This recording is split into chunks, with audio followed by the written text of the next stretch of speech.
आपसे मैं निवेदन करूं, श्री राम जी को मनाने चित्रकूट भरत जी जा रहे हैं। श्री भरत जी महाराज चल पड़े, कुछ जिम्मेदार सेवकों को नगर को सौंप दिया। पहले दिन की यात्रा हुई, श्रृंगवीरपुर के समीप श्री भरत जी पहुंच गए। निषाद राज गुह से भेंट हुई। निषाद राज जी ने परीक्षा लेने के लिए 3 चीजों का प्रयोग किया। सबसे पहले भरत जी के सामने निषाद राज ने सोचा, अगर भरत जी सतोगुणी हैं, देखो सबके अंदर 3 गुण होते हैं, सतोगुण, तमोगुण और रजोगुण, है ना। जैसे आप कथा सुन रहे हो, ये सतोगुण आपका इस समय प्रबल है, इसलिए कथा सुन रहे हो। और बगल में श्रोता बैठा है, आपको जरा सा असहजता महसूस हुई तो आपने उसको मार दिया, ठीक से नहीं बैठ सकते हो, तो आपका तमोगुण प्रबल हो गया, है ना। थोड़ी देर बाद आपने सोचा, हम दरी पे बैठे हैं, मैटी पे, कुछ लोग गद्दे पे बैठे हैं, हम भी गद्दे, तो रजोगुण प्रबल हो गया। सबके अंदर है 3 गुण। जैसे माताओं से निवेदन है, 80 वर्ष की जो बूढ़ी माई है, दादी माँ, उनका सतोगुण बड़ा हुआ है। और जो जिसका विवाह होके 2 महीने पहले आई है, 25 वर्ष की बहू, उसका रजोगुण बढ़ा हुआ है। अब 80 वर्ष की बूढ़ी माई सवेरे 4:30-5 बजे उठ के स्नान करने के बाद ओम जय जगदीश हरि, उसका सतोगुण बढ़ा है। और जो कल विवाह होके आई है बहू, उसका रजोगुण, वो बेचारी 7 बजे तक सोना चाहती है, सवेरे 5 बजे जगदीश हरे होने लगता है। बोलो भाई, तो क्या सोचेगी, कभी ये मरेगी बढ़िया आराम से, चैन से सोने को तो मिले। अब वो रजोगुण सतोगुण कैसे बनेगा, ये भी सुन लो जरा। जैसे दादी का सतोगुण बड़ा है, 4:30-5 बजे स्नान करके भगवान का पूजन करने लगी, तो आप क्या करो, तुरंत उठो। जो नववधू आई है और उठ के जल्दी से स्नान करके, स्नान ना कर सको तो महाराज जो स्थिति आपकी हो, पवित्र हो अपवित्र हो, सोच कर गई हो तो स्नान करना पड़ेगा, तभी रसोई में प्रवेश करो। अथवा महाराज आप स्नान करके चाय बना के आप 5:30 बजे दादी को चाय दे दो, लो दादी चाय पी लो, तो आपका रजोगुण भी सतोगुण में बदल जाएगा। बोलो, बजाओ ताली एक बार। अगर आपने ये कर लिया तो आपका भी रजोगुण सतोगुण बराबर हो जाएगा, और दादी को भी लगेगा चलो इसको आशीर्वाद दे, है ना। तो भरत जी की परीक्षा लेने के लिए निषाद राज ने 3 गुणों का प्रयोग किया। सबसे पहले तमोगुण भेजा। मीन पीन पाठीन पुराने, निषाद राज गुह ने सेवकों के सिर पे टोकरी में मछली और जलचरी जंतुओं को रखकर भेजा। अगर भरत जी के जीवन में तमोगुण है तो ये मछलियों को पसंद करेंगे, मैं जान जाऊंगा राम जी के विरोध में ही जा रहे हैं। भरत जी ने उनकी ओर नहीं देखा। इसके बाद महाराज मृगमाला भेजी, हिरणों की माला भेजी। अगर भरत के अंदर रजोगुण है, अगर रजोगुण बढ़ा है तो हिरणों को देख के तुरंत धनुष पर बाण चढ़ा लेंगे शिकार करने के लिए। लेकिन भरत जी ने हिरणों की ओर भी नहीं देखा। फिर कंद मूल फल भर भेजे।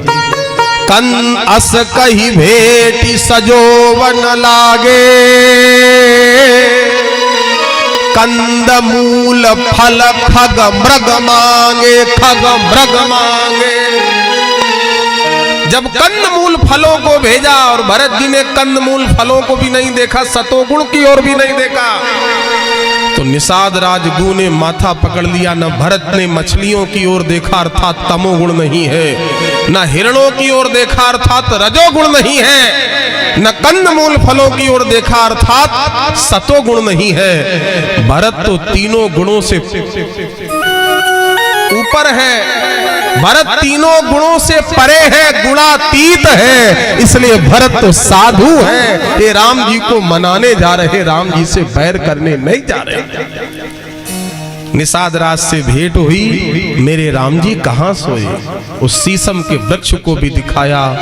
पूरी रात निषाद और भरत चर्चा करते रहे। दूसरे दिन की यात्रा हुई, तीर्थराज प्रयाग में पहुंचे।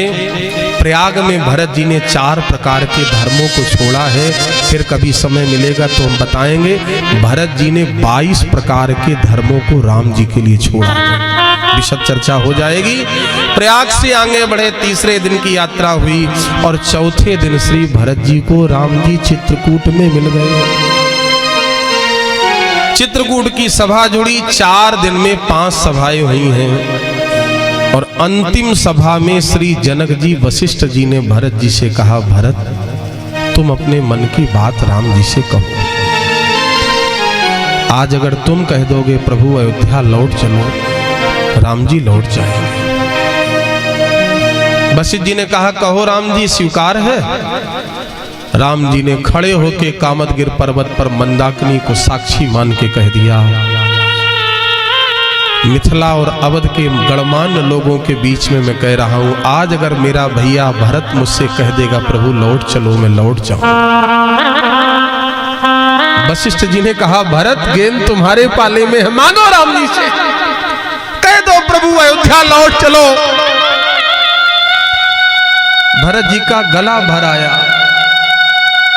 महू स्नेह सकोच बश, सन्मुख कही न बैनु, दर्शन तृपत न आज लगी प्रेम पियासे नैन। प्रभु आज तक मैंने कभी आपकी आंखों में आंखें मिला के बात नहीं की, मैं कैसे कहूंगा कि प्रभु लौट चलो। मैं सेवक हूं, आप स्वामी हो।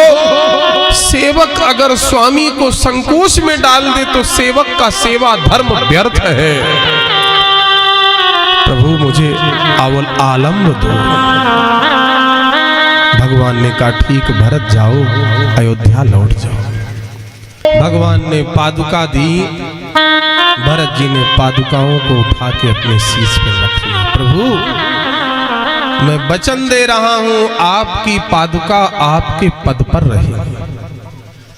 पूज्यपाद जगत गुरु रामानंदाचार्य, पूज्यपाद स्वामी श्री राम भद्राचार्य जी ने एक बड़ा प्यारा कवित्त लिखा। राम जी कह रहे, भरत जा रहे हो तुम? भरत जी बोले, हाँ प्रभु मैं जा रहा हूं। लेके मम पादुका युगल अविलंबतात, अवध अपार सिंधु पार तुम पाओगे। मांगी मांगी आयसु संभाल राज काज को, प्रेम पन नेम दृढ़ प्रेम से निभाओगे। सुजस धवल जग सरिता प्रवाह बीच, लाखों प्रेमी जन को सतत नहलाओगे। और रोकर प्रभु पूछे बोलो हे भरत भैया, किसके सहारे मुझे यहाँ छोड़ जाओ। भरत तुम जा रहे हो, कभी तुमने विचार किया ये राम तुम्हारे बिना कैसे रहे? रोते हुए भरत जी ने कहा, प्रभु जा रहा हूं, लेकिन प्रभु अवध में, अवध के अंदर आप आ जाना। अगर एक भी दिन विलंब कर दिया तो आप भरत को खो दोगे। राजा रामचंद्र भगवान की जय। ये गीत श्री रविंद्र जैन जी ने गाया है और मैंने तो उनका दर्शन नहीं किया, लेकिन मेरे गुरु आश्रम कामतानाथ प्रमुख द्वार के लोगों ने बताया, जब वो चित्रकूट आए और कामतानाथ मंदिर में भगवान का दर्शन करने गए, चूंकि वो सूरदास है, तो मंदिर की दीवालों से लिपट के रोने लगे। उनके साथ में अभिनेता नाना पाटेकर और शक्ति कपूर भी थे। रविंद्र जैन दीवालों से लिपट के रोने लगे। जहां से परिक्रमा शुरू होती है, और कहने लगे यही वो जगह है जहां से भगवान श्री राम जी के अनन्य भक्त भरत जी पादुका लेके चले थे।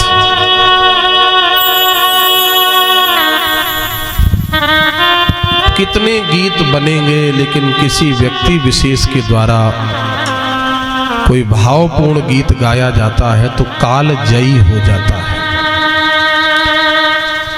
भले ही रामानंद सागर जी हमारे बीच में नहीं है, लेकिन जब तक इस देश में राम कथाएं और राम लीलाएं होती रहेंगी, तब तक रामानंद सागर और रविंद्र जैन को कोई भुला नहीं सकता है।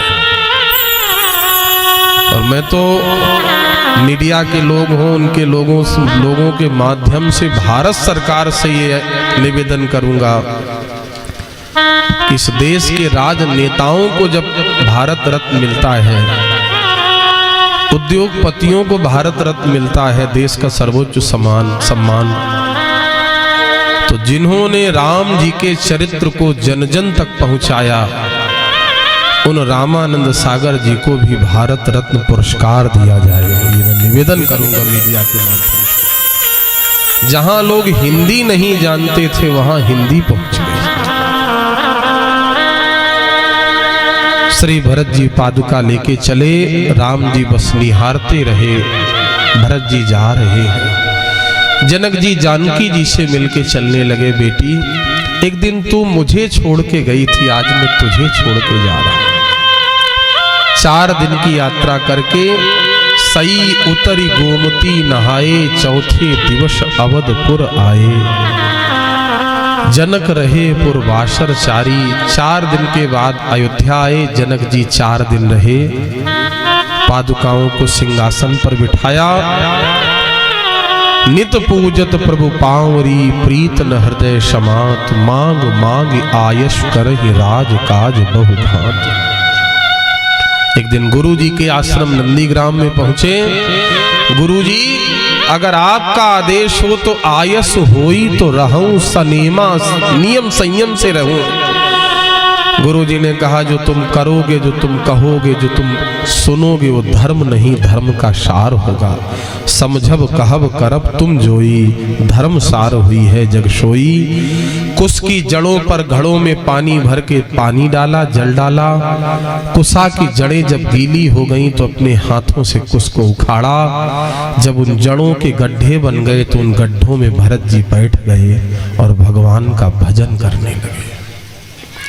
15 दिन हो जाता है, महाराज भोजन नहीं करते हैं। कौशल्या मैया से मांडवी जी कहते हैं, भरत जी की पत्नी 15 दिन हो गए हैं, प्राणनाथ ने अन्न का एक दाना ग्रहण नहीं किया। कौशल्या जी अपने हाथ से रसोई सिद्ध करके भोजन बना के सोने के बर्तन में रख के ले आती। लाल ला मैं तुझे भोजन करा दूं। भरत जी की आंखें भराती, माँ आप मुझसे पूछ रही हो भोजन नहीं किया, पता नहीं मेरे राम जी ने कितने दिन से भोजन किया कि नहीं किया। जब बहुत हट किया कौशल्या जी ने तो भरत जी ने जौ के 4 दाने लिए और उन 4 दानों को वेद लक्षणा गाय के मूत्र में उबाल के 4 दाने खा लिए। 15 दिन में जौ के 4 दानों का सेवन करते हैं। ये भरत जी की कठोर साधना है। ऐसे ही 14 वर्ष बीत जाएंगे, भगवान एक दिन लौट के आएंगे। उनका राज उनको सौंप के सेवक बन के सेवा करेंगे।